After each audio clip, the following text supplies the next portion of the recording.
Good morning. Today's September 13th, 2024. Continuing on with Job 18, verse 1. And it's Bildad's turn. Then Bildad the Shuhite replied, "When will you end these speeches? Be sensible, and then we can talk. Why are we regarded as cattle and considered stupid in your sight?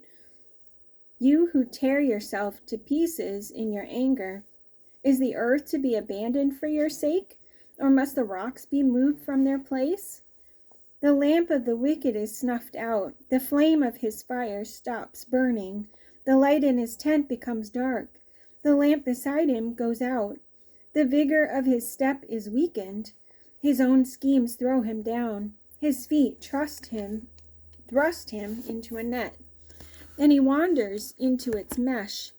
A trap seizes him by the heel, a snare holds him fast, a noose is hidden for him on the ground, a trap lies in his path.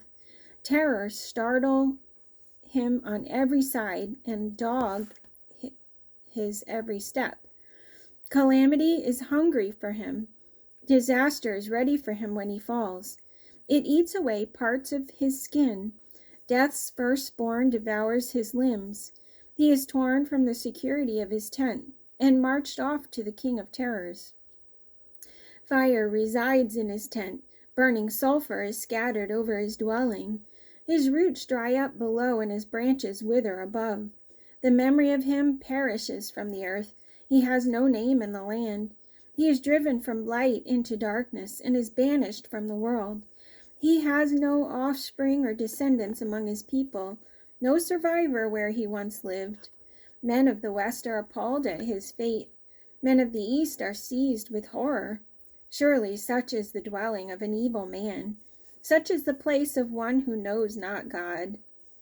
Then Job replied, "How long will you torment and crush me with words? 10 times now you have reproached me. Shamelessly you attack me. If it is true that I have gone astray, my error remains my concern alone.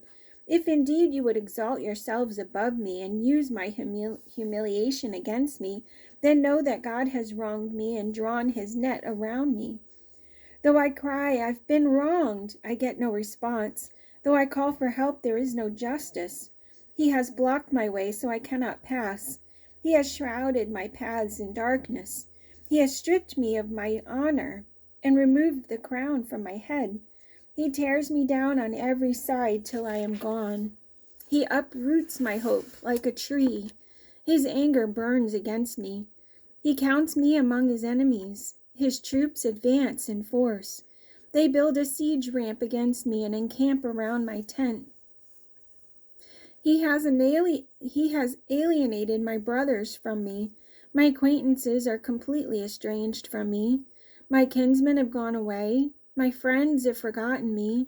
My guests and my maidservants count me a stranger. They look upon me as an alien. I summoned my servant, but he does not answer, though I beg him with my own mouth. My breath is offensive to my wife. I am loathsome to my own brothers.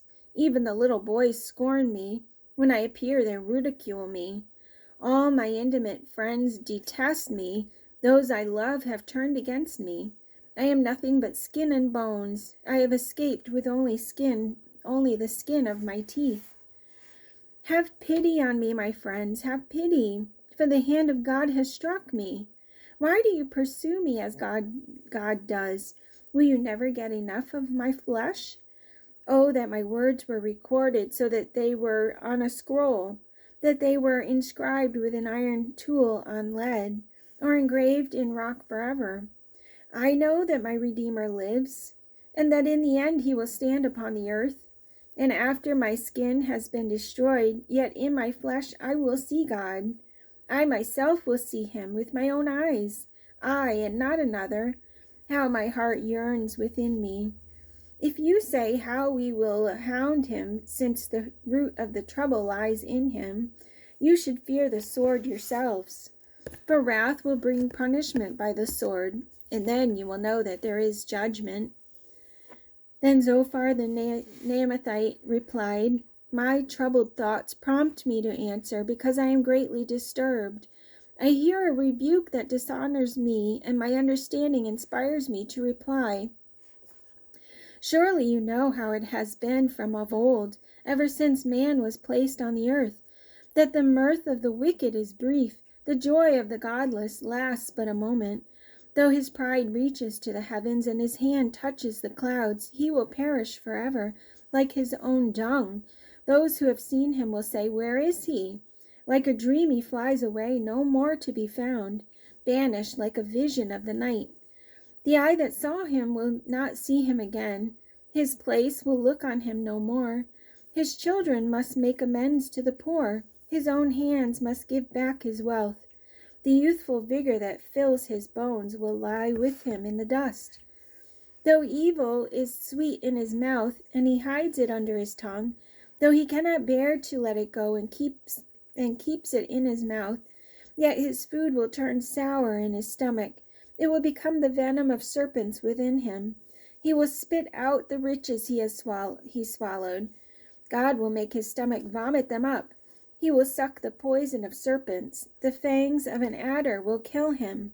He will not enjoy the streams, the rivers, flowing with honey and cream. What he toiled for he must give back uneaten. He will not enjoy the profit from his trading, for he has oppressed the poor and left them destitute. He has seized houses he did not build. Surely he will have no respite from his craving. He cannot save himself by his treasure. Nothing is left for him to devour. His prosperity will not endure. In the midst of his plenty, distress will overtake him. The full force of misery will come upon him. When he has filled his belly, God will vent his burning anger against him and rain down his blows upon him. Though he flees from an iron weapon, a bronze-tipped arrow pierces him. He pulls it out of his back, the gleaming point out of his liver. Terrors will come over him. Total darkness lies in wait for his treasures. A fire unfanned will consume him and devour what is left in his tent. The heavens will expose his guilt. The earth will rise up against him. A flood will carry off his house, rushing waters on the day of God's wrath. Such is the fate God allots the wicked, the heritage appointed for them by God. Then Job replied, "Listen carefully to my words. Let this be the consolation you give me. Bear with me while I speak, and after I have spoken, mock on. Is my complaint directed to man? Why should I not be impatient? Look at me and be astonished. Clap your hand over your mouth. When I think about this, I am terrified. Trembling seizes my body. Why do the wicked live on, growing old and increasing in power? They see their children established around them, their offspring before their eyes. Their homes are safe and free from fear. The rod of God is not upon them. Their bulls never fail to breed. Their cows calf and do not miscarry. They send forth their children as a flock. Their little ones dance about. They sing to the music of tambourine and harp. They make merry to the sound of the flute. They spend their years in prosperity and go down to the grave in peace. Yet they say to God, 'Leave us alone. We have no desire to know your ways.' Who is the Almighty that we should serve him? What would we gain by praying to him? But their prosperity is not in their own hands. So I stand aloof from the counsel of the wicked. Yet how often is the lamp of the wicked snuffed out? How often does calamity come upon them, the fate God allots in his anger? How often are they like straw before the wind, like chaff swept away by the gale? It is said, God stores up a man's punishments for his sons. Let him repay the man himself so that he will know it. Let his own eyes see his destruction. Let him drink of the wrath of the Almighty.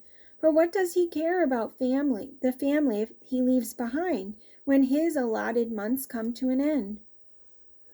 Can anyone teach knowledge to God, since he judges even the highest? One man dies in full vigor, completely secure and at ease, his body well nourished, his bones rich with marrow. Another man dies in bitterness of soul, never having enjoyed anything good. Side by side they lie in the dust, and worms cover them both. I know full well what you are thinking, the schemes by which you would wrong me. You say, where now is the great man's house, the tents where wicked men lived? Have you never questioned those who travel? Have you paid no regard to their accounts? That the evil man is spared from the day of calamity, that he is delivered from the day of wrath?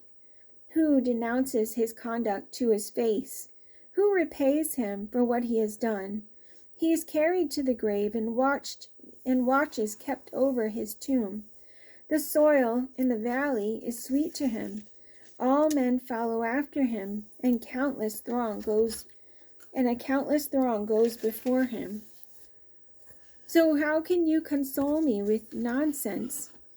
Nothing is left of your answers but falsehood. Make some good points. All right, that's it for today. See you tomorrow.